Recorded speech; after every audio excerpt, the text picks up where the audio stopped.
All right, the ranking member of the full committee, Mr. Scott from Virginia. Thank you, Mr. Chairman. Mr. Stettner, a lot has been said about workers wanting to be independent contractors.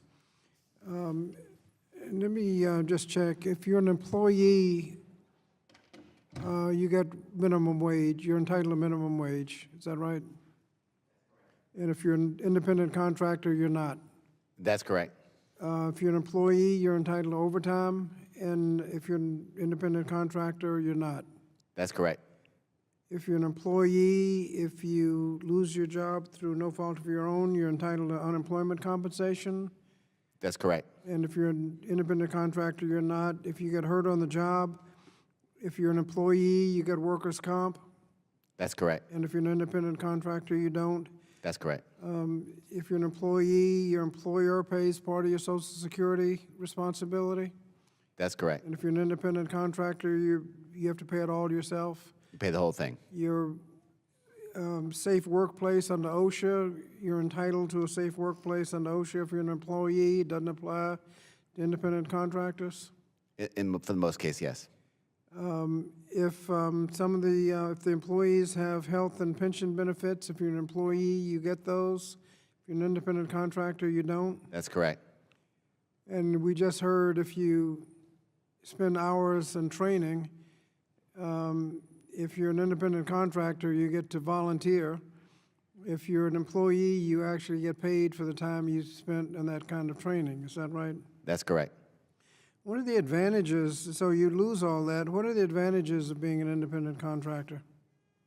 You know, no one, probably on this committee, disputes that if you are genuinely in business for yourself to make profit, you should be an independent contractor. But in the world that I live in, I've seen janitors and said, well, your condition of working to clean this business building in Boston is to pay for a franchise and get paid less than you would have got paid in the minimum wage.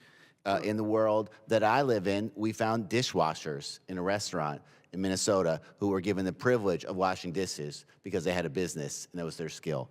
These don't make common sense. So what these workers are losing when businesses call them independent contractors, they're losing their right to the minimum wage and overtime. And so the employer saves a lot of money when he misclassifies people as independent contractors.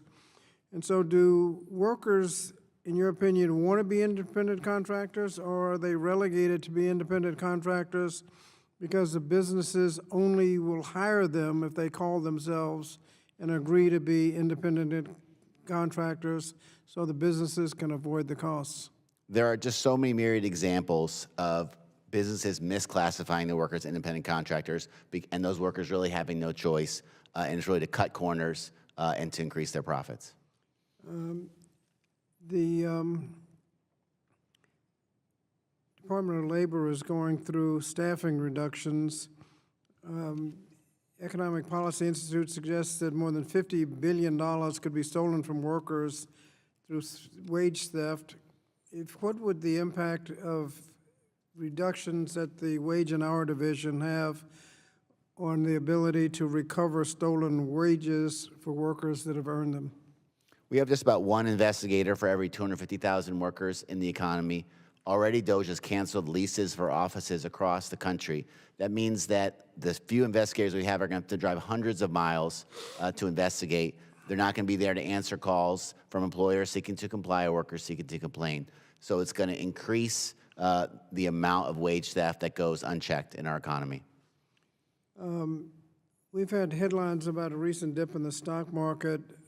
We also know that under President Biden, the economy created 16.2 million jobs, a record for a single term, and more jobs than any Republican president created, whether they served 4 or 8 years. Unemployment rate fell. He was the first, President Biden was the first president on record not to have a single month of seasonally adjusted job loss. What indicators are you watching to see if the Trump administration is performing from an economic perspective? Well, we're already seeing consumer sentiment dropping, business sentiment dropping, and we're waiting for the other shoe to drop, which will be people losing their jobs with the rise in the unemployment claims. Thank you, Mr. Chairman. You're back.